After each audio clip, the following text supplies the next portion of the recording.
But it was. Thank you to our band, and the song was perfect for what today is about. Because the first thing always that we have to remember is that we're not doing this alone, that we're never doing this alone, that there's a bigger picture here that we can't always see with our visible eyes or feel with our physical senses, and that's God. That's a presence of spirit that is always making this beautiful way for us. So we are in the third week of the Lazarus story. This particular chapter is on great expectations. And I want to start by sharing just a little bit of the Lazarus story. Step one was turn away. And this is where Mary and Martha sent a message to Jesus that Lazarus, their brother, was dying. They really wanted him to come right then. But Jesus decided not to go right then. So the turn away was the idea that let's not get so caught up in the details that we can't see anything else. When we're either creating a project or a problem presents itself, one of the best things that we can do, at least for a while, is to turn away so that we can have a clearer mind. So ultimately, Jesus goes, and at that point, Lazarus is dead. And he had told his disciples before this that Lazarus is sleeping, I'm going to wake him up. And his disciples said, well, if he's sleeping, he's going to be better. And he said, no, what I'm trying to say is Lazarus is dead. But for the glory of God, I'm gonna show that Lazarus will wake up. So they get there. And Martha comes out to meet him, and she says, you know, if you would have been here, then he would not be dead. And he went on to say, if you have faith, I do. Goes, gets Mary. Mary comes, she cries. Other people around cry. And this is the scripture in which Jesus wept. He was moved to such compassion that he wept. So then he says, take me to the tomb. Well, at this point, Lazarus has been dead for 4 days. So it's stinking. There's a stench. It's a horrible, horrible thing. And at this point, he says, take the stone away. Well, the people are thinking, are you kidding? Take the stone away? Again, this is an impossible situation. And last week, we talked about the stone represents for us whatever it is that is blocking us from really expressing our authentic selves, which is what we're about here. It's an idea, it's a programming, it's a limited belief. It could be an unforgiveness, a resentment. There's many things that stone could represent. And if you remember, we talked about the stone is never another person or the situation itself. And this is where our power comes in, because we get underneath it and we get to what is happening in my mind and heart, because we can only change that. So I love that. That's very empowering. So it comes now to the point where, take the stone away. And in disbelief, Jesus says in John 11:40, did I not tell you, I forgot to move my little thing there, Lazarus blueprint, did I not tell you that if you believe that you would see the glory of God? Did I not tell you that if you believe that you would see the glory of God? And so, this whole story is his way of saying, believe that there is something more than your 5 senses are telling you. Believe that there is possibility in that which seems absolutely impossible. And again, because this seems like an impossible situation. Now I'm going to share with you some things from the book itself, from the Lazarus blueprint. And this has to do with our 5 physical senses. And what they say is that our 5 physical senses, which are, did I make a thing on that? I did not. I thought I did. Anyway, our 5 physical senses: taste, sound, touch, smell, and hear. Those are our 5 physical senses.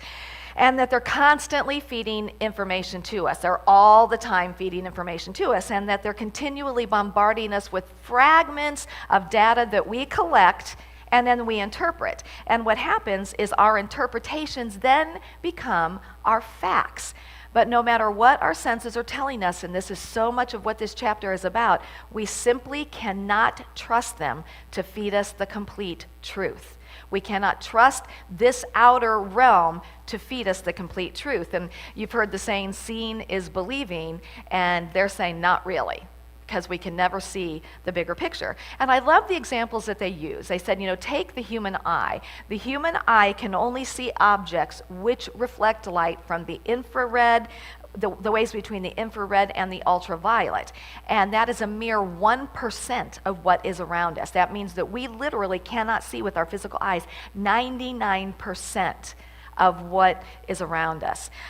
They say that the human ear hears only vibrations that fall between about 64 to 23,000 hertz, and a cat can hear between 45 and 64,000 hertz, and a dog can detect sense at concentrations thousands of times fainter than we can.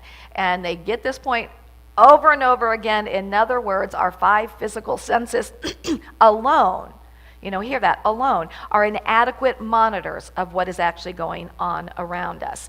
And this really brings us to, we've talked about an understanding faith and an intellectual faith. And we need both. We need both the intellectual and the mind and the heart, but we've got to find a way to bring them together. Intellectual faith alone is based on the facts of the physical world. And the facts are always filtered through our fears, through our biases, our preconceptions of others, through information from experts. And what we have a tendency to do, and I think most of us will agree with this, that in our world we have a tendency then to prepare for the worst. Got to prepare for the worst. And I love where they go with this, because they say there's a difference between preparing for the worst and expecting the worst. And that's a huge thing for us to really look at. The difference between preparing for the worst is that we're visiting. Expecting the worst is we're setting up camp and we're living there. And I'm always a proponent when somebody comes to me and they maybe have a terminal illness or that looks like their relationship may fall apart. I'm always one to say, let's look at the what if worse scenario, because I like for us to just say, what is the worst possible thing that we think can happen here? Is that usually takes some of the out of it. And now that we've done that, now let's go back to what is it that you would like to see happen here. But it makes a difference whether we're passing through or whether we're living there. And I think that is so important. Potent too. The Jafola say that your faith is always invested in what you are expecting. Our faith is always invested in what we're expecting. And true faith, whether it's pointed in a positive or a negative direction, is always based on a strong emotion. We know where our faith is by how we feel.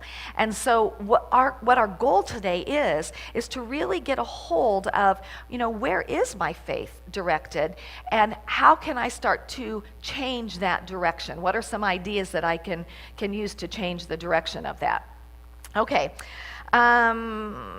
Okay, and I love to, because they said, we have to look beyond our 5 physical senses and become aware of the universal intelligence within you working on your behalf. We've got to go back to this over and over again, because our intellectual faith alone, our physical senses alone, are not in tune with what we live and move and have our being in. They're not in tune with the possibilities of this universe. They're not in tune with the quantum. They may have some intellectual quantum physics stuff going on there, but not that deeper understanding of our role in the movement of this energy, of the vibration.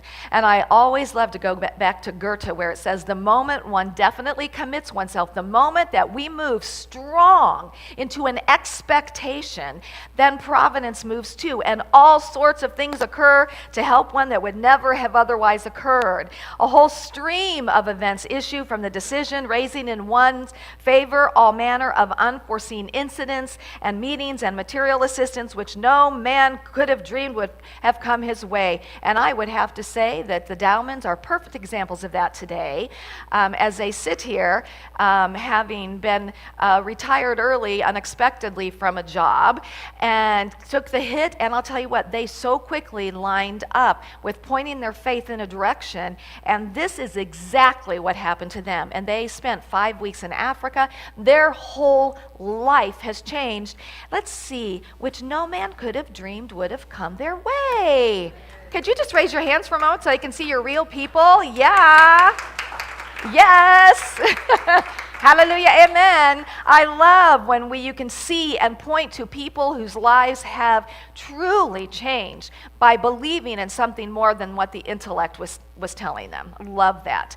So we have to point our faith in a new direction. Now, I love what the Jaffolas say. They say turning faith in a new direction can be more difficult than turning around a supertanker in a narrow channel. Tremendous momentum has been built up and now must be redirected. And can I see how many hands say, yes, that's hard, yes. It's not because we're going to affirm it's hard, my friends. Sometimes we have to look and say, that is just not an easy thing to do. Because we have all this momentum going in this direction that has probably been going in this direction for years and years and years, both consciously and unconsciously. Subconscious beliefs, we've been going in this direction. So know that it does take work and effort. It requires action and commitment and discipline. You're going to need patience, and we're going to need to constantly remind ourselves to point the bow of our faith in the direction of our visions, in the direction of our expectation. I love that they say to head your faith toward your vision instead of toward your doubts. Anybody here have doubts about their vision? Hopefully all of us will raise our hands, because of course we do. Of course we do. And know that we're always at this fork in the road of where am I going to direct my faith? Am I going to keep it on my doubts, or am I going to keep it on my vision? Now, I want to tell you a couple people, again, here in our ministry. Dee Richardson is one of them. Dee is at this moment sailing on the seas of the Caribbean with Reverend Chris Chenoweth. She was doing the Prosperity Plus program. She was facilitating that. And in that, Mary Morrissey says, if you believed it to be possible, what would be the first step that you would take? And so she thought, well, if I believe it possible that I could go on a cruise, because she didn't have the money to do it, I would put the deposit down. So she put that deposit down. Now, what she had to lose was the $99 deposit if for some reason it didn't work out. But from that point, and it goes back to what Goethe says, when she moved her faith to the expectation this was going to work out, all kinds of events began to unfold. And she paid that cruise off months ago, and even, had money to take on her cruise. And I love that. That's a wonderful idea. Another vision, I think, if we could have G and Jim and Miss Mary stand up for a moment. I'd like you to see who they are. Okay, so let me tell you, G and Jim just ran the Bass Pro Marathon. How many miles was that? Oh, and Blaine did too. Nope, Sonia. Yes, no, I know that. I'm starting with you guys. How many miles was that? 13.1 miles, over 80 years old. Hello.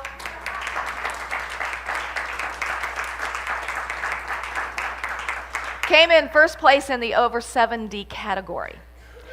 That, my friends, that is getting out of that the physical senses that say, at this age, really, you're going to run a marathon? Yes. Let's go to Miss Mary Koppler. Mary Koppler, our dear Mary, almost died of breast cancer in the past few years. Really went through a very, very, very difficult time. And this amazing woman pointed her faith in another direction. And, something in her said, I am not a victim of this. I am a victor. And I can grow way beyond this. And I loved it because Dwayne reminded me that when Mary first started to run, she couldn't run 100 yards. But she didn't let that take her down that road that said, I can't do this, this can't be. She just ran until she could run 100, and then she ran until she could do more. And Mary finished that marathon in amazing time this past weekend, and we celebrate you. Woo!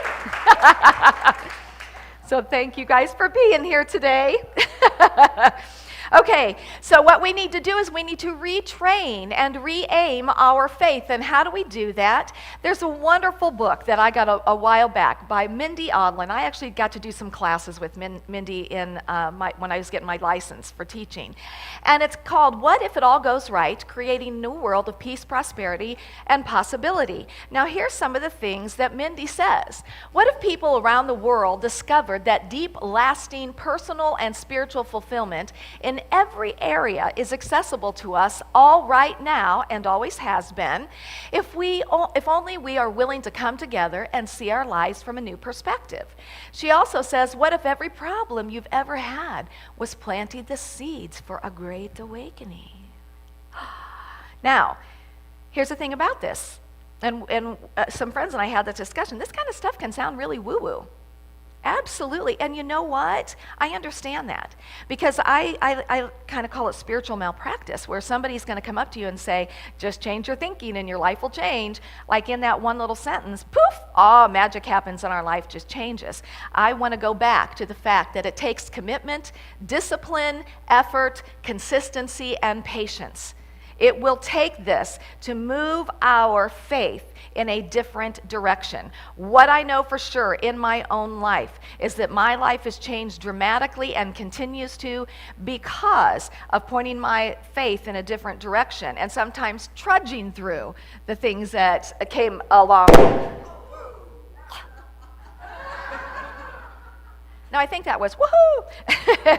And what I know for sure is that I have personally witnessed many, many, many people whose lives have changed, who they have moved through things that they never thought they would have moved through. Things have opened up to them in ways that we could have never imagined because they did what they needed to do with redirecting their faith. So there are two words within that hold within them the power to create or the power to destroy. Those words are, what if? What if? Now, our success and our failure depends on how we're going to use these words. What if? Powerful, powerful, powerful words here. So, the status quo, let's talk about that, is what if down? What if down? And so, what if downing are things like, what if it doesn't work? What if it's too expensive? What if I lose what I have now going for something more? What if I fail? What if people judge me? What if the timing is wrong? What if I make a mistake? What if no one listens to my ideas? What if I'm not qualified enough? What if these migraines never go away? What if my son goes to prison? What if I'm never able to raise that kind of money? What if the x-rays are absolutely proof? What if it happens again because that's the way it's always been in my life? So we see that what if downing kind of makes you feel down, doesn't it? And I actually liked that it had a little smile simply because it's what we know. And so we're kind of comfortable there. We're kind of comfortable going along, what if, what if? But you know, it kind of makes us a little happy because we got other people around us going, yeah, what if? And so we're comfortable there. And so, and I love what she said. She said, thoughts that stem from lack, limitation, scarcity, doubt, and fear are like water draining from a bathtub. The idea weakens until it can no longer sustain any interest or relevance, and then what happens? The idea disintegrates and the status quo remains intact. When we constantly what if down, we're literally decreasing the power of any idea that we have. Now again, remember we're talking about if we live in this. We're going to pass through with some of those things. But if we live in this. So, whatever I ask for in prayer. And I love this little thing here that she does. So what does that look like to you? A black dot. Okay. What was it? A black hole. So I love that. So the idea is we would look at that and we would see something, but what else can you see there? Maybe the tip of a pencil or a solar eclipse. And she has you just kind of spend some time on using your imagination, because our imagination is what allows us to taste, hear, feel things that do not currently exist in our physical reality. Because when we're creating an expectation, our mind will only go to the limits that we already have. But we have this wonderful power of imagination. And imagination is what moves us beyond those parameters. But But guess what? We have to work our imagination. And so taking this and saying, what else could that be, is a way to work our imagination. So the black dot represents our current reality, and we choose what it means. To the world, it might look like a black dot, but we have the ability to make it what it means. So, meaning, one person could look at the end of a relationship and say, this is evidence that I should never be in a relationship. This just proves that I can't trust men or women. That would be, what if, down. But when we choose to be in high alignment, we're going to see that dot from a different perspective, and we're going to go to, what if up? What if the end of this relationship gives me a life-changing opportunity to grow in my awareness of what love is? What if I get to experience forgiveness on a whole new level? I wonder what kind of opening this will create for me. What if this opens up new and unlimited possibilities for me to take what I've learned to create the sacred partnership I've always dreamed of? What if I use this experience to identify my own limiting patterns and maybe choose something different next time? Now, can you see the difference? Which one truly makes you feel better? The what if upping. Because all of a sudden, you're empowered and possibilities exist. What if there almost becomes a sense of excitement? What if this could offer me a whole new beginning? What if? Remember, you do not have to see the end result. In fact, if you see the end result, you're going to limit yourself. That's not up to you. We get into the expectation of this is going to be amazing, this can happen, and the universe, providence steps in, and all kinds of things happen. Now, a what if up, yes, we did the what if up. Okay, so you can what if up on anything. The 3 things she says to do: number 1, identify whatever your challenge or idea is, because that's usually what we're working with, either a challenge or an idea. Then notice how you mentally approach the idea or the challenge, and then what if up it. What if up it. Now here's what I'm going to encourage. Those of you who are in a small group series, I want to encourage you to stay in this chapter this week. You're actually ahead of where I'm at this point because we skipped a week. This chapter is so important, and that's what I even read in the chapter. People saying, this was the chapter that got me. This was the chapter in which things started to change. And here's what I'm going to encourage you to do, whether you're in a group or not. But in a group, maybe take a piece of paper, and at the top put the government, put the world, put the economy, anything that's been kind of what if downed. And then pass that paper around and ask everybody to write a what if up response. And then at the end, read everybody's what if response. I promise you, it's going to make everybody feel better.